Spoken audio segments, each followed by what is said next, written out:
Wala na paligid-ligid, limitado kami. Ma'am, pinatigil na po ang distribution ng 20 pesos na bigas.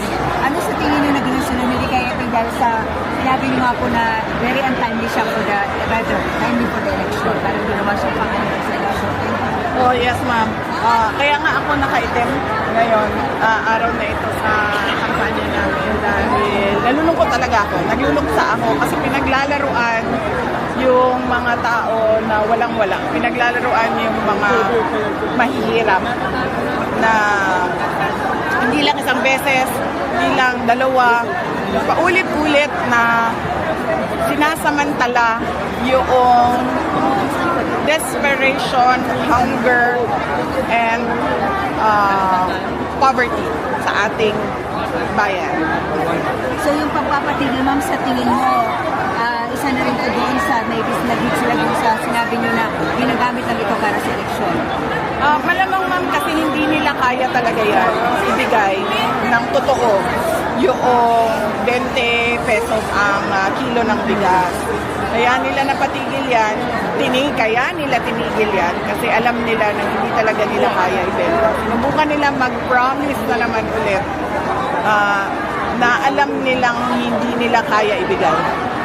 Ma'am, sorry, parehat lang kami sa sinabi ni Yusek Claire Castro na wala na raw aasahan na anything nice word from the Vice President, especially when it comes to BBM at saka sa administration. Your reaction? Yes, ma'am. Opo. Ganun din naman sa kanya, ma'am eh. Sumasagot lang naman ako sa kanya. Hindi ako tao na kilala na unang nakikipag-away. Lagi ako ay sumasagot lang. At sinabi ko na yan dati, sabi ko, ano pa bang na-expect natin sa pinsan ni Franz Castro na si Claire Castro? Parang ano lang yan, mami, parang sinasabi nila sa computer, garbage in, garbage out. So, pumapasok sa kanya, basura. Lumalabas din sa bibig niya, basura lang. Okay, next question, Marian. Ma'am, ganyan lang sa ICC po, yung defense lawyers po nag-formally challenge na po nila yung jurisdiction ng ICC po sa pag-arrest po yung PRD for alleged crimes against humanity. They are appealing po na yung nga for immediate release and i-nullify po yung kaso. What's your comment on that? And nagkakausap niyo po si PRD? Napag-usapan yan noon ilang beses yung jurisdiction issue at ngayon ay nakalagay na officially sa ICC website yung pagbabasura ng kaso dahil sa kawalan ng jurisdiction ng ICC at sa immediate release ni Pangulong Duterte. Ma'am, yes. Nakakapagpapos niyo na nito sa wala pa. Hindi pa siya. Ang huling tawag niya sa akin, ano ba ngayon? Friday. Ang huling tawag niya sa akin, Tuesday. Follow up ko lang po yung attorney Claire Castro. Una, sinabi na po ni Franz Castro na hindi doon ako maghanap sa attorney Claire. Pero sinabi po ni attorney Claire na sana raw po i-level up yung pakikipag-argumento sa rason datos sa datos. Hindi po yung pamumulitika ang excuse. Okay. Oo. Dapat sinasabi niya yan na sa sarili niya kasi siya yung unang-una na mumulitika gamit ang opisina ng Office of the President. Nakakahiya sa buong mundo na ganyan yung nagsasalita para sa opisina ng Pangulo. At ano ba yung sinabi niya isa? Sana i-level up niya raw po ang pakikipag-argumento sa rason datos. Siya din, dapat niya sabihin sa sarili niya, dapat siya pumunta sa harap ng salamin at sabihin niya yan na ngayong araw na ito ay hindi na ako aatake sa mga kalaban ng aking boss at ang sasabihin ko lang ay ang mga ginagawa ng aking boss para sa bayan. Apparently, wala kasing ginagawa yung CBDM para sa ating bayan. Kaya wala din masabi yung tagapagsalita. So sabi ko nga, garbage in, garbage out. Okay. Ma'am, next question. Ma'am, you have a question? VP Sara, what can you tell us about the meeting na Bangse today led by Kimer Olaso with your presence here in Zamboanga City? And you also mentioned na dapat kikilangin talaga ang kandidato, lalo na ang kandidat nito anong mayroon. At saka hanapin ang kulang sa earth sa taas. Yes ma'am, oo. Kasi narinig ko kanina, tinatanong ko yung mga tao kung magkano natanggap nila sa AKAP. Sabi nila 1,000. Tapos, tinanong ko kung magkano tanggap nila sa AIC, sabi nila 2,000. Wala namang akap na 1,000 at AIC na 2,000. Ma'am, kahit saan mo tingnan sa budget at sa DSWD. So, dapat yung mga tao dito sa Zamboanga City, hinahanap nila na saan na ba yung kulang o balanse noong akap na hindi nila natanggap. At saka yung AIC na nawawalang 8,000 pesos. At What can you tell about Team Zamboanga in Zamboanga City? Mention na kailangan tigilanin talaga ang abilidad ng isang kandidato. Opo, hindi ako kandidato ngayong eleksyon na ito, kaya minabuti ko na tumulong sa bayan sa pamamagitan sa pagpapaalala sa ating mga botante, sa ating lahat, kung ano ba yung mga mali natin lagi kapag dumadating ang halalan. Unang-una, yung pag natutuwa tayo, sumasayaw, kumakanta, binaboto na kaagad natin. Hindi natin tinatanong kung ano ba mga pangako nito, ano bang nagawa nito noon, ano bang nasabi nito noon na nagginawa na niya ngayon. Pangalawa, yung mga malalaki politiko na pamilya. Sabi ko nga, hindi dahil Sara Duterte ang nakatayo dyan, ay automatic ang boto ninyo. Tinatanong ninyo ano bang abilidad, ano bang kapasidad ng tao na yan. At pangatlo, yung paulit-ulit ma'am na vote buying. Nakailang eleksyon na tayo na tumatanggap ang mga tao ng 100, 200, 500, 1,000. Pero ganito pa rin ang bayan natin. In fact, worse. Mas malala pa yung problema natin ngayon sa illegal na droga, sa kriminalidad, sa kagutuman, ma'am, ng mga tao at sa kahirapan. Next question, Queenie Casimiro, ABS-CBN.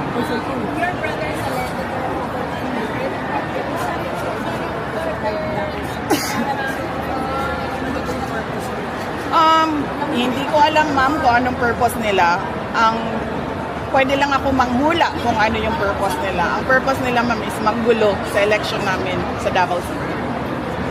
Okay, Alex. Ang mga sabi na nag-rate sa bahay Hindi ako nagsabi na merong mag-raid. Sabi ko nga, pwede lang ako manghula kung bakit dumating yung mga SAF at mga CIDG personnel. Dahil malapit na ang eleksyon, malamang para manggulo. Okay, sa last Davao question, City. Alex. Time from London. Alex from the Times London. Are you confident, Madam Vice President, you'll get the votes you need in the Senate for the impeachment trial? How are you confident you will get the senators elected you need to help you in the impeachment trial? I've not been thinking about that. I leave it up to the lawyers to prepare for the impeachment. They've been preparing for it since the moment one of the members of the House of Representatives announced that there will be an impeachment, and that was October 2023. So right now, I leave it up to the lawyers. Some commentators are saying that this election is because of the impeachment trial is a fight for your political life, your political survival, because you could be barred. Do you see it that way? No. No. As I said in the stage earlier, I will not talk about my impeachment because people might think that this is about my interest.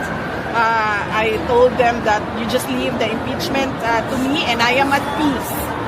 I am at peace whatever the outcome of the impeachment trial will be, whether it be acquitted or guilty. I have already accepted that, the two possibilities. This is about politicians and the administration promising to the people that they will deliver genuine public service. As an example, this is about the 20 pesos per kilo rice that was a promise in 2022 that they remembered yesterday, and now they've forgotten about it one day after. So this is about the hungry, the poor, and the oppressed. Okay, Pag you mentioned kanina po sa stage about this big political catalyst, what are your thoughts po sa pagpapasa ng isang anti-political dynasty? Wala akong problema, ma'am, magpasa ng batas sa anti-political dynasty. Kasi ako man ay galing din sa ganyan na pamilya. At nakikita ko din kung paano nakukontrol yung politika sa buong Pilipinas dahil lang sa tumatakbo na lahat. Ang asawa, ang anak, ang pinsan, ang kapatid, lahat ay tumatakbo. Kahit walang abilidad, walang kapasidad para mamuno. Ma'am, latest sa Davao, yung mga, amidst this mga issue na mag-rate ng CIDG, saan sa tingin niyo po ito nangyayari? Yung ibang sinasabi could be from your local record. Last question. Davao, although PNP has already denied the said raid for CIDG. Well, sa raid, wala akong information. Pero kung meron mang raid, hindi din ako magtataka. Dahil nakita naman natin kung paano ang pulis sumasali sa partisan political activity. In fact, pagdating natin sa impeachment, napakita namin lahat ng ginawa ng PNP sa akin with pictures, with witnesses, with evidence na ginagamit ang Philippine National Police sa politika. So, hindi ako magtataka. Mag-raid sila, magtanim sila ng ebidensya dahil meron naman tayong Arnie Teves model na ginawa na nila sa isang kalaban din nila sa politika. Ni-raid, tinaniman, buti na lang merong nakatagong CCTV si Arnie, so nakita niya talaga kung paano ang kawalang hiyaan na ginawa sa kanya. Thank you. What can you say about the problem now at Naiya, yung nagbala? Oh, ma'am! Dagdag na natin yan sa kagutuman, ma'am. Laglag bala at droga. Thank you. Thank you. Kasi mga statement ng House leaders, so regarding po doon sa budget po na ipinasala po ng puno ng korupsyon, you're saying tama na raw po yung pamumulitika, diversionary tactic daw po. Sagutin na lang daw po yung issue raw po ay confidential funds. Sinipampis na po nila. Naku, hindi issue ang confidential funds dahil nag-file na sila ng impeachment. So, wag nila balik-balikan ang confidential funds dahil para sa kanila, that is already a closed issue dahil nag-file na sila ng impeachment. Pero hanggang ngayon, meron pa rin blanco sa mga budget natin na tinatanong doon sa Supreme Court. Meron pa rin question sa paglilipat ng pondo ng PhilHealth. So, dapat sila ang sumagot, dapat ang administrasyon ang sumagot. Thank you. Thank you. Thank you. Salamat. Salamat. Sasabing papalitan umano si House Speaker Martin Romualdez, may informasyon ka na po ba rito and your reaction po? Wala akong information. Wala akong information na magpapalit kay House Speaker Romualdez. I don't think that is relevant right now dahil the damage has been done.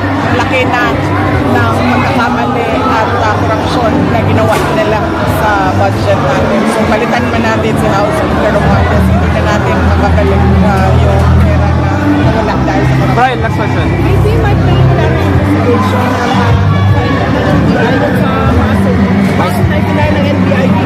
May schedule na, ma'am. Schedule ng preliminary. May 9 dadalo ka ba? Yes, nagkausap na kami ng aking abogado with regard to sa counter affidavit. Natapos na lang namin. At mag-appear ako dahil kailangan ko mag-vote. Bibi! In order na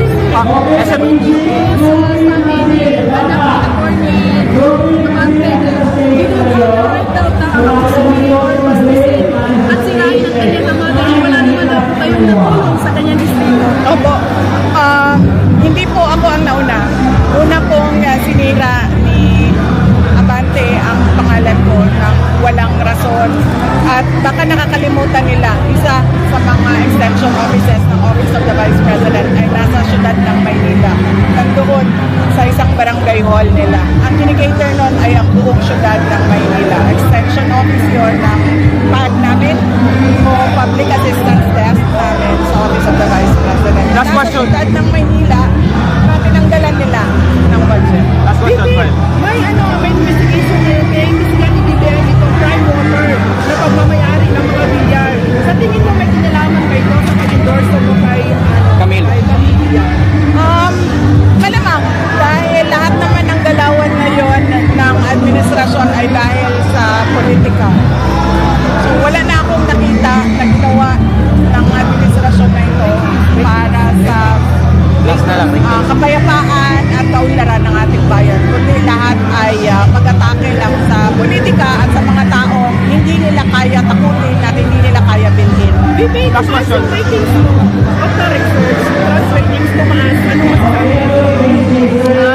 Una-una, nagtataka ako dahil tumaas ang ratings ko. Kahit araw-araw ang paninira sa akin at sa aming pamilya. At nagpapasalamat ako dahil nandyan pa rin ang taong bayan na sumusuporta sa akin, sa aking mga kasamahan at sa aming opisina, ang tanggapan ng pangalawang Pangulo. At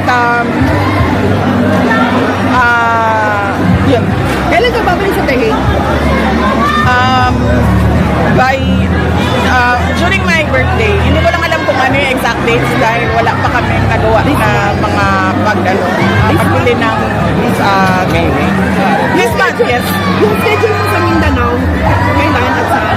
Bukas after this week. This week. Kasi Mag-announce si Jessie. Kasi na mag-announce. Kasi hindi din niya alam. Kanina lang niya nalaman sa CR. Pumipila kami sa CR. Kanina lang niya nalaman na merong rally ngayon. So, hindi Thank you. kasalanan ni Jay.